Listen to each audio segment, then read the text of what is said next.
Hello guys, আজকে আমি চুলায় তৈরি করব এরকম সফট সফট মক কেক, তাও আবার ডিম ছাড়া। আমাকে চ্যালেঞ্জ করছিল না কে জানি যে ডিম ছাড়া কেক বানায় দেখান। কি গাইস, বিশ্বাস হয় না এটা যে ডিম ছাড়া তৈরি করেছি?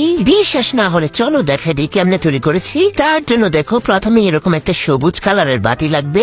এর উপরে সুন্দর করে একটা চালনি দিয়ে দিব হাফ কাপ ময়দা। তারপর এই চামচটা দিয়ে মেপে মেপে দিয়ে দিচ্ছি 2 চামচ কর্নফ্লাওয়ার। কর্নফ্লাওয়ারটা দিলে বাদ দিতে পারো, তবে দিলে অনেক বেশি সফট হয়। তারপরে দেখো এই চামচটা দিয়ে দিচ্ছি 2 চামচ কোকো পাউডার। চকলেট কেক বলে কথা, কোকো পাউডার তো লাগবেই। সো গাইস, তারপর দেখো দিয়ে দিচ্ছি হাফ টি-স্পুন বেকিং পাউডার, সাথে দিয়ে দিচ্ছি 1 চিমটি লবণ। এখন সবগুলো উপকরণ ইচ্ছা মতো ঝাঁকানাকা স্টাইলে চেলে নিব। কেকের এই মিশ্রণটা অবশ্যই চেলে নিতে হবে গাইস। তারপরে যে লাস্টের অংশটা অবশ্যই কি করতে হবে, একটা চামচের পাছাটা দিয়ে সুন্দর করে গুটি করে চেলে নিতে হবে, নাইলে আবার পড়বে না। তো চালা ডান গাইস। এখন দিয়ে দিব কি চিনি।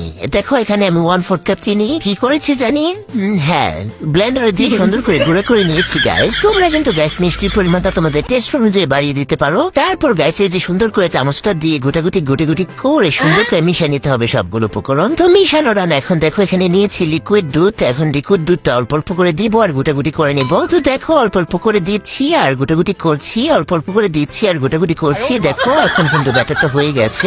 ডিম ছাড়া কেক বানাচ্ছি, তবে আবার ভাইপোনা তেল ছাড়া বানাবো, তাইলে তো খাওয়াই যাবে না। সো গাইস, তার জন্য দেখো এই যে হাফ কাপটার মধ্যে তার অর্ধেক পরিমাণ আমি সয়াবিন তেল নিয়েছি। মানে এখানে 1/4 কাপ সয়াবিন তেল আমি ঢেলে দিয়ে দিচ্ছি। তোমরা চাইলে বাটার দিতে পারো বা ঘিও দিতে পারো, আমি গরিবস তেল দিয়েছি। যাই হোক, তেলটা দেখো সুন্দর করে সময় নিয়ে গুটি করে মিশিয়ে নিব। প্রথমে তো মিশতে চাইবো না গাইস, জোর করে তোমার মিশিয়ে তৈব। কথা শুনবি না? ও ঘাটেরা আমার সাথে পাঙ্গা নিতে শিখছো? উড়ি তোমাকে আমি কথা শুনিয়ে ছাড়বো। তো দেখো গাইস কি সুন্দর করে মিশে গিয়েছে, মানে কত পারফেক্ট হয়েছে ব্যাটারটা এখন। তবে কালারটা আরেকটু সুন্দর করার জন্য এখানে দেখো আমি হাফ টি-স্পুন দিয়ে দিচ্ছি চকলেট ইমালশন। তো গাইস তোমরা চাইলে এটা বাদ দিতে পারো, বাট আমার কাছে ছিল, দিয়ে দিচ্ছি। কালারটা দেখতে সুন্দর হবে। তো দেখো দিয়ে সুন্দর করে গুটি করে মিশিয়ে নিচ্ছি। এখন কালারটা কি সুন্দর হয়েছে দেখছো?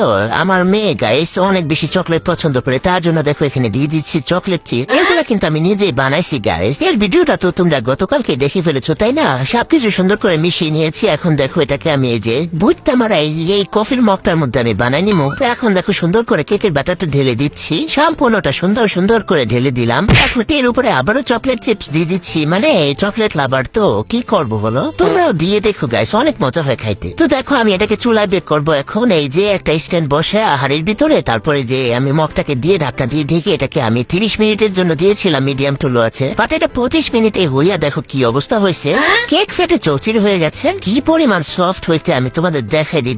দেখো একটু ভেঙেও দেখাই দিই, মানে মাশাল্লাহ। মানে ডিম ছাড়াও যে এত সুন্দর কেক হয় তোমাদের জানা ছিল গাইস? মুখে দেওয়ার পর আমি তো ভাষা হারিয়ে ফেলেছি। সেই হয়েছে খেতে, সেই হয়েছে। সো গাইস, আমি আমার সাঙ্গুপামু নিয়ে খেতে থাকি, তোমরা বানিয়ে খেও। আর যাওয়ার আগে লাইক কমেন্ট শেয়ার করে যেও।